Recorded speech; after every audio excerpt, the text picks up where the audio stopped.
Hello నమస్తే, welcome to reality check. ఆంధ్రప్రదేశ్లో super 6 అమలుకు సంబంధించి కూటమి సర్కార్ చేతులు ఎత్తేసింది అనేది నా స్టేట్మెంట్ కాదు, చంద్రబాబు నాయుడు గారు ఓపెన్గా చెప్పిన మాట. ఆంధ్రప్రదేశ్లో సంపద సృష్టిస్తే తప్ప వీటిని అమలు చేయలేము, అమలు చేస్తారేమోనని మీరు ఆశలు పెట్టుకున్నారు, ఇంకా ఆశల్ని వదిలేయండి అంటూ ఆయన నిన్న కొండ బదులు కొట్టారు. దీనిపైన ఆంధ్రప్రదేశ్లో ప్రజలు ప్రతిపక్షాలు బగ్గుమంటున్నాయి. మరోవైపు జనసేన అధినేత పవన్ కళ్యాణ్ మాత్రం ఇప్పటివరకు దీనిపైన రెస్పాండ్ అవ్వలేదు. ఆయన రెస్పాన్స్ ఎలా ఉంటుంది అనేది కూడా ఆసక్తి కలిగిస్తుంది. ఈ అంశంపై మనతో మాట్లాడడానికి వైఎస్ఆర్ కాంగ్రెస్ పార్టీ ముఖ్య నాయకులు మాజీ మంత్రి కారుమూరి వెంకట నాగేశ్వరరావు గారు మనతో పాటు లైవ్లో జాయిన్ అవుతున్నారు. సార్ నమస్తే, వెల్కమ్ టు ఇహా. నమస్కారం.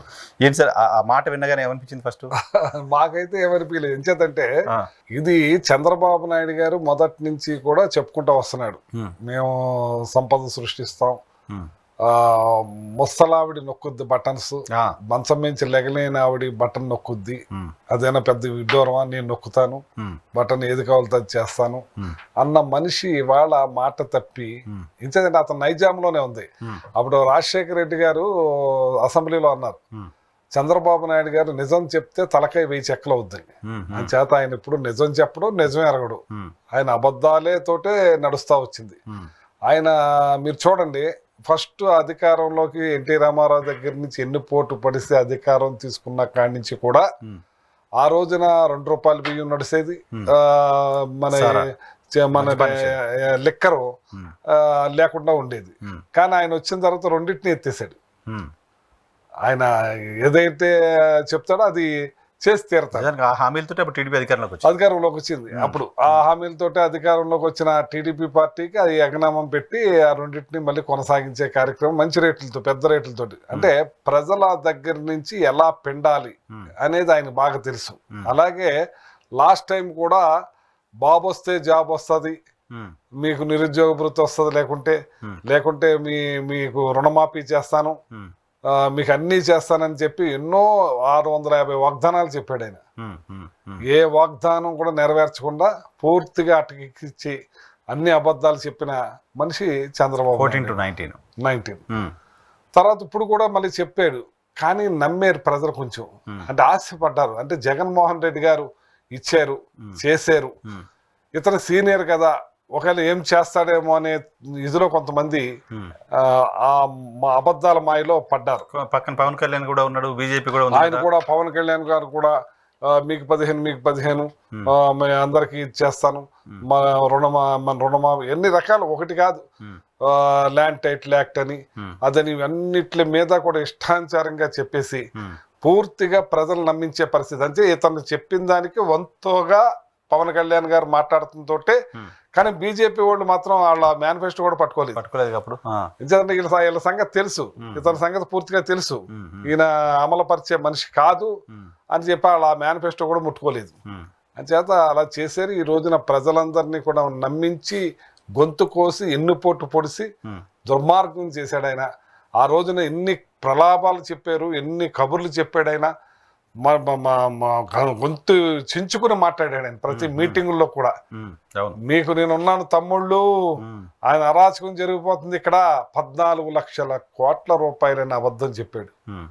14 లక్షల కోట్ల అప్పున్నప్పుడే నువ్వు ఎన్ని చేస్తానన్నావు, మీరు 14 లక్షల కోట్లు ఉన్నప్పుడే ఇవన్నీ చేస్తానన్నావు, కానీ తీరా చూస్తే బడ్జెట్లోకి వచ్చేది 6,40,000 అన్ని కార్పొరేషన్తో కలిపి 6,40,000 కోట్ల రూపాయలు అప్పే. అంటే అదే అబద్ధమే, అదే పచ్చి అబద్ధం చెప్పి ప్రజల్లోకి తీసుకెళ్లి ఈ రాష్ట్రాన్ని శ్రీలంక అయిపోయింది, దానికన్నా దారుణం అయిపోయింది అన్న మనిషి మళ్ళీ నేను దానికన్నా ఎక్కువ ఇస్తాను, ఎక్కువ చేస్తాను అనే పథకాలు సూపర్ 6 అని ప్రజల్లోకి తీసుకెళ్లి అన్ని అబద్ధాలు చెప్పి ఇవాళ నట్టేట ఈ ఆంధ్ర రాష్ట్ర ప్రజలని నట్టేట ముంచాడండి. కాదు సార్, ఎందుకు చంద్రబాబు నాయుడు గారికి అమలు చేయకూడదని ఉంటుంది, చేయాలనే ఆలోచన ఉంటుంది కదా, చేయాలనే కోరుకుంటారు కదా ఆయన కూడా. సో ఆ రాష్ట్రంలో ఆ పరిస్థితి లేదు, అప్పులు కూడా రావట్లేదు, మాకు అప్పులు తీసుకునే పరిస్థితి కూడా లేకుండా చేశారు రాష్ట్రాన్ని అంటున్నారు ఆయన. నువ్వు 30-40 ఏళ్ల ఇండస్ట్రీ అంటావు, నువ్వు విజన్ 47 అంటావు, నీకు అన్ని తెలుసున్న వ్యక్తు 14 లక్షల కోట్లు అప్పున్నప్పుడే నువ్వు ఎన్ని చేస్తానని చెప్పున్నావు. నీకు తెలియదా ఇట్లా వద్దని? ఎందుకు అబద్ధాలు చెప్పావు, నువ్వు మోసం చేసావు, వంచావు, మరి సంపద సృష్టిస్తానన్నావు, ఏ రకంగా సృష్టిస్తావు? ఇవాళ రిజిస్ట్రేషన్ ఛార్జీలు పెంచేసా, అన్ని సరుకులు కూడా విపరీతంగా బాదుడని పెంచేసా, సిలిండర్లు అన్నావు అవి అటకెక్కిచ్చేసావు, ఏది కూడా చేస్తానంటావు, నువ్వు చెయ్యు. ఇవాళ దీని రోడ్లు ప్రైవేట్ పరం చేస్తానంటున్నావు, రోడ్లు టోల్ ట్యాక్స్ వేస్తాను. టోల్ ట్యాక్స్ ఇంతే. ఇదేనా సంపద? అంటే ప్రజల రక్త మాంసాలు పిండేసా నీ సంపద సృష్టించేది.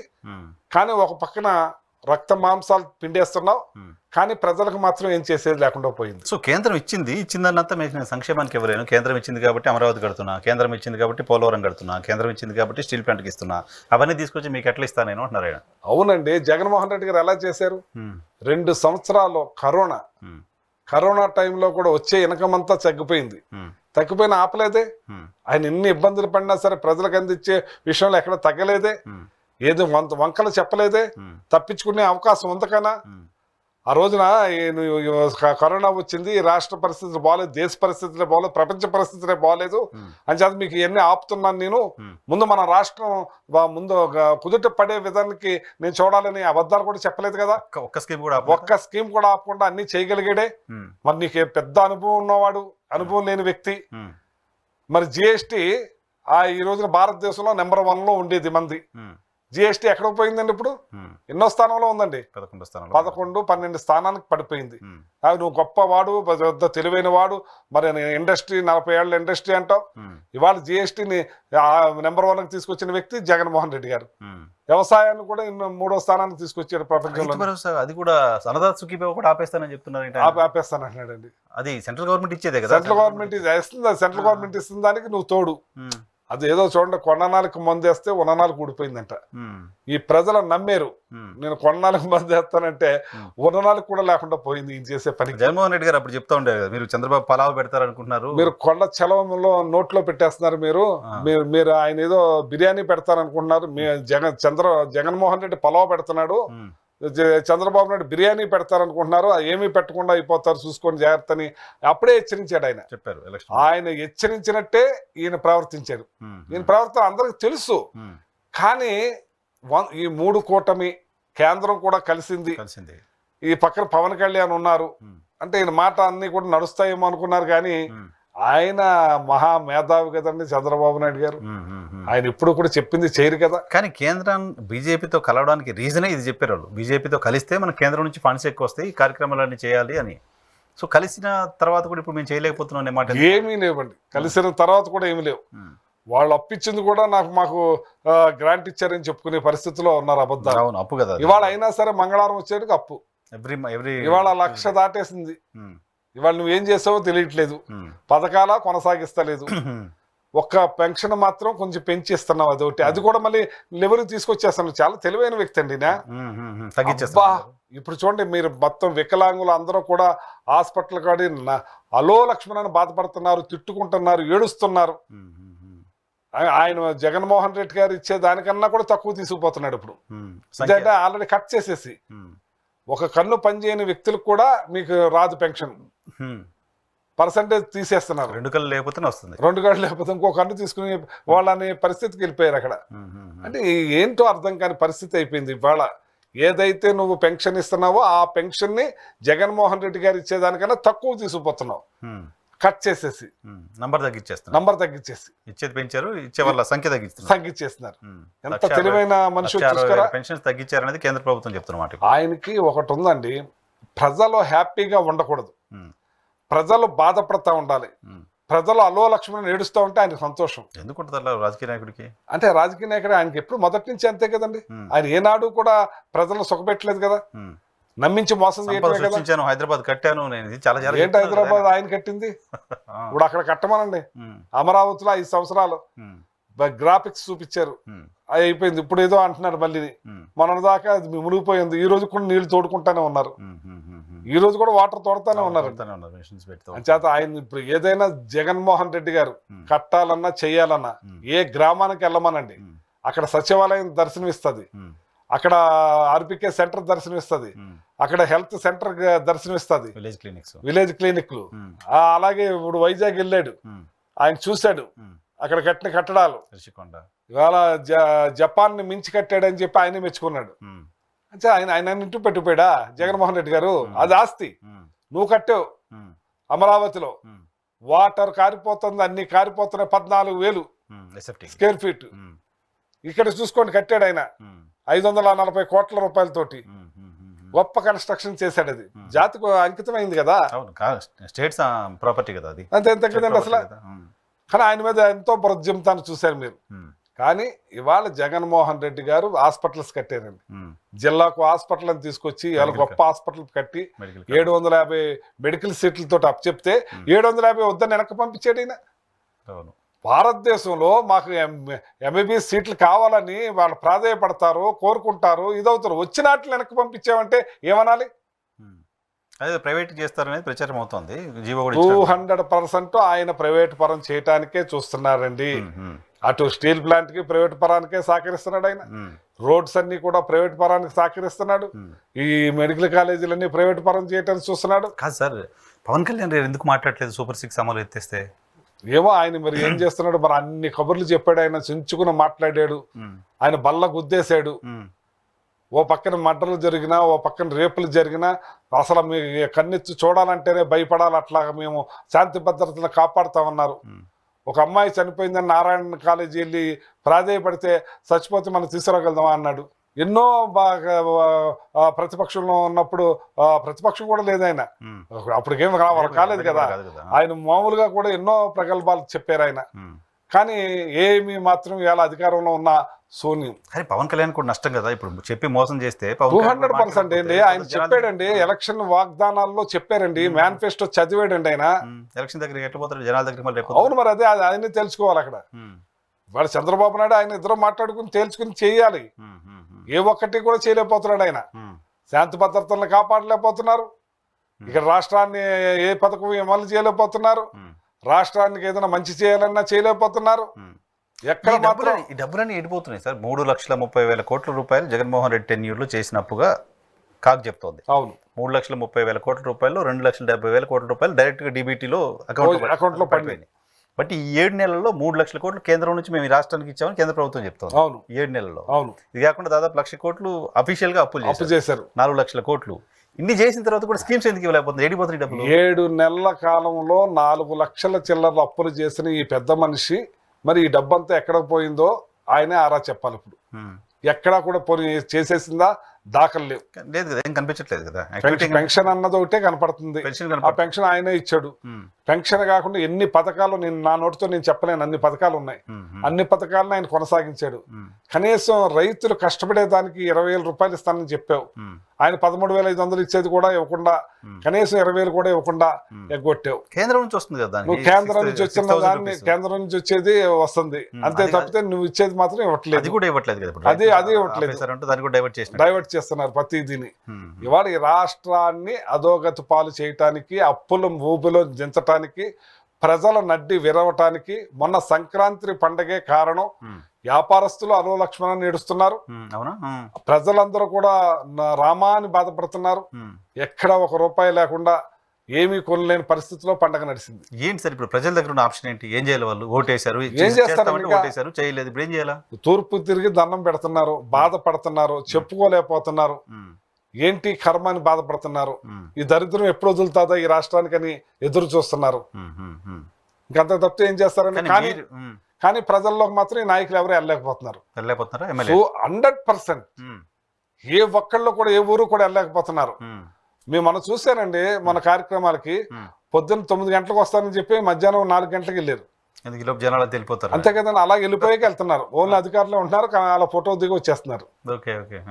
ఈ మధ్యలో పెన్షన్ ప్రతి నెల వెళ్ళి ఎక్కడో దిగేవారు, అది కూడా మానేశారు. ఇప్పుడు వాళ్ళు అడిగే అన్నట్లు జనాల దగ్గరికి. జనాలు ఇప్పుడు మా ఇళ్ళకే వచ్చి అడుగుతారు వాళ్ళని. వదలరండి వాళ్ళు, జనం వదలరండి. సో జనాల దగ్గర ఉన్న ఆప్షన్ లేదు. ఇంకా ఏం చేస్తారండి? ఆప్షన్ హెల్ప్లెస్ లోనే ఉన్నారండి వాళ్ళు. వీళ్ళు ఇంత మోసం చేస్తారని అనుకోలేదు. కానీ మీరు కూడా మోసం చేశారని టీడీపీ మాట్లాడుతుంది. మీరు అప్పుడు మద్యపానం చేస్తున్నారు, చేయలేదు, సిపిఎస్ రద్దు చేస్తున్నారు, చేయలేదు, ఇంకేదో మాట్లాడుతుంది. అప్పుడు వాళ్ళు ఏం చేశారండి? ఇప్పుడు వాళ్ళు ఏం చేయలేదు కదా. మేము అన్ని చేసాం, ఈ టైంలో అన్ని చేద్దాం, ఉన్నాయి చేద్దాం, మాకు అవకాశం ఇవ్వలేదు కదా. వాళ్ళు ఉన్నాయో చేయలేదు కదా. ఇప్పుడు వాళ్ళు ఏదో చేస్తానన్నాయి వదిలేయండి. ఎగ్జిస్టింగ్ ఇవ్వాలి కదా. ఎగ్జిస్టింగ్ కూడా ఇవ్వకుండా పోనీ రోడ్లైనా పోసేసారా? ఉల్లుపొర లాంటి రోడ్డు ప్యాచ్ వర్క్లు చేస్తున్నారు. నా నియోజకవర్గంలో ఇంకా నేను 16 రోడ్ల రూపాయలు తెచ్చి శాంక్షన్ చేసిన డబ్బుతో ఉన్నాయి అయిపోస్తున్నారు. వాళ్ళ సొంతంగా రోడ్లు ఇప్పటి వరకు ఒకటి కూడా శాంక్షన్ చేయలేదు, ఓన్లీ ప్యాచ్ వర్క్. ఆ ప్యాచ్ వర్క్ కూడా 3వ రోజున లేచిపోతుంది. మీ జిల్లాకు సంబంధించిన మంత్రి రామానాయుడు గారు 15,000 చాలా పెద్ద పాపులర్ కదా. ఇప్పుడు అమ్మఒడి కూడా ఆల్మోస్ట్ ఇంక ఎత్తేసినట్టేగా. టోటల్గా వీళ్ళు అన్నీ ఎత్తేసినట్టేనండి. ఏది ఇవ్వరండి. ఇది ప్రజలు హ్యాపీగా ఉంటే ఆయనకి ఇష్టం ఉండదండి. ఇవాళ రామానాయుడు గారు అయితే ఇంటింటికి తిరిగి సైకిల్ మీద కూర్చుని ఏ మనిషి కనపడితే 15 నీకు 15 పెద్దవాళ్ళని చూస్తే నీకు 18 ఏది లేకుండా పోయింది. చంద్రబాబు నాయుడు గారు మీరు పిల్లల్ని కనండి, ఎంత మంది పిల్లల్ని కంటే అంత మంచిది. మొన్న కూడా అన్నాడు పిల్లల్ని కనండి అని.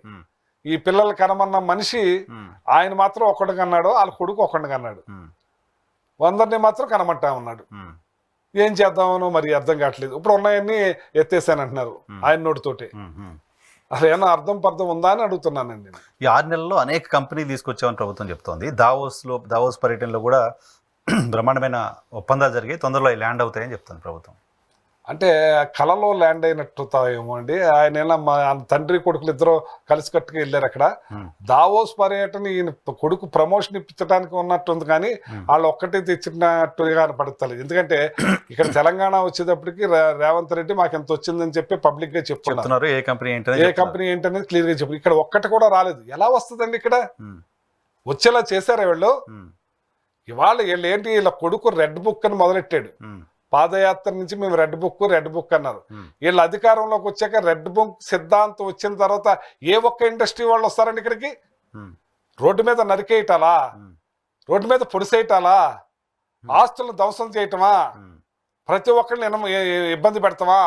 ఎవరో జత్మాలిని అని చెప్పి తీసుకొచ్చి ఆవిడతోటి ఫాల్స్ కేసులు పెట్టించి వై చేస్తుంటే ఆల్రెడీ ఒక ఇండస్ట్రీ ఆయన వెళ్ళిపోయాడు వెనక్కి. పెద్ద దరిదారు ₹1,00,000 పెట్టుబడి పెట్టి 3 లక్షల కోట్ల రూపాయలు పెట్టి ఆయన వెనక్కి వెళ్ళిపోయాడు. అక్కడి నుంచి ₹1 రాలేదు, ఇక్కడి నుంచి 3 లక్షల కోట్ల రూపాయలు వెళ్ళిపోయింది. ఆ రోజున జగన్మోహన్ రెడ్డి గారు వెళ్ళినప్పుడు హెద్దన చేశారు వీళ్ళు. ఆయన ఎలా పట్టుకొచ్చాడండి? క్లియర్ కట్ గా అన్ని కూడా తీసుకొచ్చారు. ఇండస్ట్రీస్ అన్ని కూడా ల్యాండ్ అయినాయి. ఆయన ఇండస్ట్రీస్ మేళా పెట్టారు వైజాగ్ లో. ఎవరైనా వచ్చి కూర్చున్నారండి అక్కడ. అతిరథ మహారాజులు అందరూ కూడా వచ్చి కూర్చున్నారు. అందరూ కూడా అనౌన్స్ చేశారు ఓపెన్ గా. నీలా కాదే, మీరు చేసిన పని, మీరు తండ్రి కొడుకులు చేసిన పనికి ఇక్కడ ఒక ఇండస్ట్రీ రాకపోగా ఉన్నాయి, పోకుండా చూసుకోమనండి. కానీ ఇండస్ట్రీలు రాకపోవడానికి జగన్మోహన్ రెడ్డి కారణం. జగన్మోహన్ రెడ్డి మళ్ళీ వస్తాడేమో భయానికి రావట్లేదు అని చెప్తున్నారు. ఇది టూ మచ్ అబద్ధం. అప్పుడు వచ్చినాయి, ఆల్రెడీ ల్యాండ్ అయినాయి. ఇప్పుడు ఈయన వెళ్ళి ఎక్కడికి వెళ్తే కొబ్బరికాయలు కొట్టి ఓపెనింగ్ చేస్తున్నారు. అన్ని కూడా జగన్మోహన్ రెడ్డి గారు వచ్చిన టైంలోనే. ఇవాళ దావోస్ వెళ్ళారు, ఒక్కడ కూడా ఎందుకు రాలేదు అనుకుంటున్నారు? మీ అరాచకాలు, మీ దౌర్జన్యాలు, మీ దుర్మార్గాలు తెలియదంటే రెడ్ బుక్ ఇప్పుడు నేను ఎక్కడన్నా ఏదైనా చేయాలనుకున్నప్పుడు అక్కడ పరిస్థితులు ఏంటి, అక్కడ మనుషులు ఎలా ఉంటారు, అక్కడ సిద్ధాంతాలు ఎలా ఉంటాయి, అక్కడ పరిస్థితులను బట్టి నేను ఆలోచనతో వచ్చుకుని వెళ్తాను నేను. ఇవాళ ఇక్కడ రెడ్ బుక్ సిద్ధాంతం అని చెప్పి అరాచకం సృష్టిస్తూ మర్డర్లు చేస్తూ దుర్మార్గాలు చేస్తుంటే వచ్చేవాళ్ళు ఎక్కడ వస్తారండి? ఉన్నవాళ్ళని ఆపుకోమనండి చాలు. ఆల్రెడీ 3 లక్షల కోట్లు పోయినాయి. ఉన్నవాళ్ళని ఆపుకుంటే చాలు. ఈ రాష్ట్రాన్ని భ్రష్టు పట్టించారు, దరిద్రాన్ని ఈ ప్రజల నెత్తి మీద రుద్దుతున్నారు. సో దావోస్ మేము పోయి జస్ట్ పరిచయాల కోసం తప్ప పెట్టుబడులు ఏమి ఇమీడియట్ గా రావు, మన వాళ్ళని తీసిపోయి అక్కడ ఒప్పందాలు చేసుకుంటాం అంటారు చంద్రబాబు నాయుడు. రేవంత్ నీ శిష్యుడే, ఆయన నా శిష్యుని కాదంటారు, సహచరుడు అన్న సహచరుడే రేవంత్ రెడ్డి గారు. ఆయన పక్క తెచ్చుకున్నాడు కదా. నువ్వేదో పెద్ద ఇండస్ట్రీ, నువ్వు హైదరాబాద్ ని కట్టానన్నావు, హైదరాబాద్ ని తయారు చేశానన్నావు, ఆంధ్రప్రదేశ్ ని తయారు చేయలేకపోతున్నావే, ఉన్నాయి ఆపుకోలేకపోతున్నావే, రావాల్సినవి తేలేకపోతున్నావే. ఈ రాష్ట్రాన్ని ఏం చేద్దాం అనుకుంటారు మీరు? దానికి సమాధానం చెప్పండి. మీ అబ్బాయి నువ్వు పరిచయం చేసుకుంటానికి వెళ్ళినట్టుంది. సో లోకేష్ ప్రమోషన్ గా దావోస్ అంతేనండి. అసలు లోకేష్ కి ఏం సంబంధం? అక్కడ ఇండస్ట్రీస్ మినిస్టర్ వెళ్ళాలి, మన చంద్రబాబు నాయుడు గారు వెళ్ళాలి సీఎం గా, లేదా డిప్యూటీ సీఎం వెళ్ళాలి. లోకేష్ కి ఏం పని? లోకేష్ కి ఏం సంబంధం? అంతే, డిప్యూటీ సీఎం లేకపోతే ఇండస్ట్రీ. అంతే, మీ పరిచయాల కోసం వెళ్ళారు. కానీ ఉన్నాయి ఆపుకోండి. ఈ పోకుండా జగన్మోహన్ రెడ్డి గారు తెచ్చినాయి. మీరు తెచ్చింది దేవుడెరుక. మీరేమైనా ఒత్తిడి ఇస్తారా ప్రభుత్వం పైన? సూపర్ 6 అమలు చేయాల్సిందే. ఖచ్చితంగా ప్రజల్లోకి వెళ్తాం, ప్రజలకు బాసటగా నిలబడతాం, ప్రజలకు చేస్తానని చేసేదాకా వాళ్ళ తల ఉంచి చేయించడానికి మేము కష్టపడతాం. మీరు ఆ ప్రయత్నం చేస్తారు 200%, నో డౌట్. ప్రభుత్వం ఇచ్చిన హామీలు నెరవేర్చకపోతే నెరవేర్చాలి. ఏమనుకుంటున్నారు, ఇది ప్రజాస్వామ్య దేశం. ఈ ప్రజాస్వామ్య దేశంలో ఆడిన మాట నిలబెట్టుకోవాలి. అక్కడ జగన్మోహన్ రెడ్డి గారు నిలబెట్టుకున్నారు. మేము కొన్ని చెప్పమంటే చెప్పమన్నాడు ఆయన. నేను చేయలేని దానికి నేను చెప్పను, రుణమాఫీ ఓడిపోయినా పర్వాలేదు, నేను అబద్ధాలు చెప్పినట్టుగా నేను నిలబడకూడదు వాళ్ళలోను, నేను చెప్పానంటే చేయాలంతే. చేశారు. సో ఆ సక్సెస్ మీది. బహుశా ఇప్పుడు మరి ప్రభుత్వం ఎలా అమలు చేస్తుందో దీన్ని చూడాలి. పవన్ కళ్యాణ్ రియాక్షన్ ఏంటో కూడా ఇప్పటివరకు బయటకు రాలా, చూడాలి. ఆయన మాట్లాడాలి. ఇప్పుడు పవన్ కళ్యాణ్ గారు అక్కడ లడ్డూ గొడవకి అక్కడికి వెళ్ళి ఆయన బల్ల గుద్ది సనాతన ధర్మం అన్నారు. ఇవాళ ప్రజలందరూ కూడా హలో లక్ష్మణాన్ని పిల్లల్ని చదివించుకోలేని పరిస్థితిలో, డిగ్రీ చదివించే పిల్లల్ని మానిపించి పనుల్లో పెట్టుకునే పరిస్థితిలో, రాష్ట్రం అధోగతి పాలైపోతున్న టైంలో నువ్వు నోరెప్పాలే, మాట్లాడాలి. అందులో ఉన్నావు కాబట్టి, చెప్పావు కాబట్టి. సమిష్టి బాధ్యత కదా. చెప్పవలసిన బాధ్యత ఆయనకు ఉందండి. రెస్పాన్సిబిలిటీ కదా. 200% రెస్పాన్సిబిలిటీ ఆయన తీసుకుంటారా లేదా తీసుకోవాల్సిందే, లేకపోతే ప్రజలు ఒప్పుకోరండి. Right sir, thank you very much sir మాకు సమయం కేటాయించినందుకు. ఇది కారుమూరి వెంకట నాగేశ్వరరావు గారితో స్పెషల్ రియాలిటీ చెక్ ఎపిసోడ్లో మళ్ళీ కలుద్దాం. చూస్తూనే ఉండండి ఈహె టీవీ.